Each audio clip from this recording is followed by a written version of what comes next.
Tiempo de otra mesa de investigación contra Línea Sin Censura TV y le agradezco mucho que nos acompañe a la admirada y respetada Nancy Flores, corresponsal de la revista Contralínea, para darle seguimiento a este tema que también te lleva a hacerle planteamientos al presidente Andrés Manuel López Obrador, estas crisis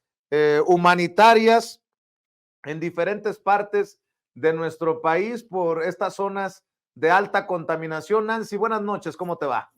Buenas noches, Vicente. Buenas noches a la audiencia. Pues sí, Vicente, es que es un tema que todos tenemos que tener en el radar de aquí en adelante. Esta información que se ha generado desde el Consejo Nacional de Humanidades, Ciencia y Tecnología y que tiene que ver por primera vez en México con esta evidencia científica que ya existe en torno a la relación o el vínculo entre la contaminación tóxica de las industrias y las enfermedades terminales y muertes prematuras, sobre todo en población infantil. Todo lo que tiene que ver con leucemias agudas, pues ya está comprobado que en niños, niñas y adolescentes, incluso en jóvenes de 18 a 20 años, es producto estrictamente de la contaminación industrial. En eso, las autoridades,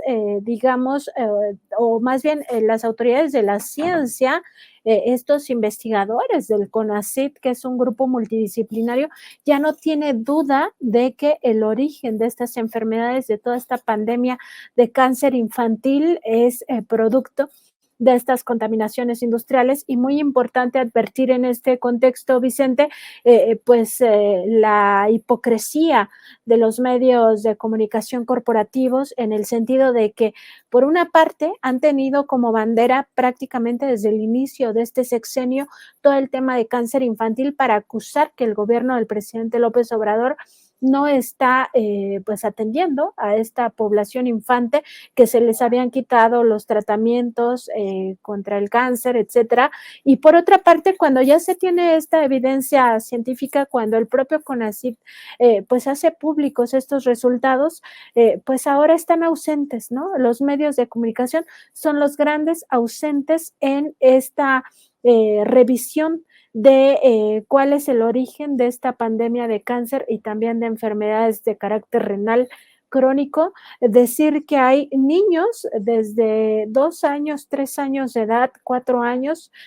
no solo con cáncer, sino muchos de ellos en realidad con insuficiencia renal, con enfermedad crónica renal, que ya están requiriendo de trasplantes de riñones. Es muy grave, es por eso una crisis humanitaria así calificada por los propios científicos, lo que está pasando en estos momentos. Y en esta tercera entrega, Vicente, porque tal vez las personas digan, pero de este tema ya habíamos hablado, sí, porque vamos a seguir hablando, vamos a seguir investigando, vamos a dar en su momento los nombres de estas corporaciones, muchas de ellas transnacionales, que vienen a hacer en México lo que no se atreven a hacer en sus propios países, porque allá tienen limitaciones incluso de carácter moral,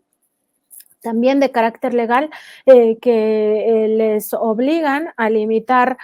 sus toxicidades, pero aquí en México sí nos tratan como si fuéramos subhumanos o como si fuéramos como si no fuéramos valiosos, los mexicanos, las mexicanas, y entonces vienen a matarnos porque lo que generan es veneno. Entonces, sí me parece, Vicente, que en toda esta discusión queda claro la gran ausencia de los propios medios corporativos y también pues esta exigencia de visibilizarlo, así que nosotros sí vamos a seguir dando seguimiento. Decía, esta tercera parte tiene que ver con un informe ya muy específico que presenta parte de estos resultados científicos sobre objetos de estudio, es decir, sobre personas que pues se dejaron tomar muestras de sangre, se dejaron tomar muestras de orina, incluso se dejaron tomar muestras de tejidos, de saliva, donde se aprecia ya los niveles exagerados de metales pesados, también de herbicidas altamente tóxicos, no solo glifosato, sino otros, y que en esa lista esta que nos presenta justo la que estamos viendo ahora en pantalla, Vicente, se nos presenta, en este caso estamos viendo los metales pesados, se relaciona ya directamente con temas de cáncer y de insuficiencia renal. Algunos otros son estos que estamos viendo en este momento, corresponden justamente a plaguicidas altamente tóxicos. Ahí vemos también aparecer el glifosato, pero no es el único. Y pues decir, Vicente, que aquí ya queda demostrado para la cuenca del Alto Atoyac que la crisis, la pandemia de niños con cáncer está directamente vinculada a la actividad industrial altamente tóxica. Ya no hay ningún, digamos, ningún resquicio para dejarlo esto a si las personas lo quieren creer o no. Esto ya es evidencia científica incontrovertible.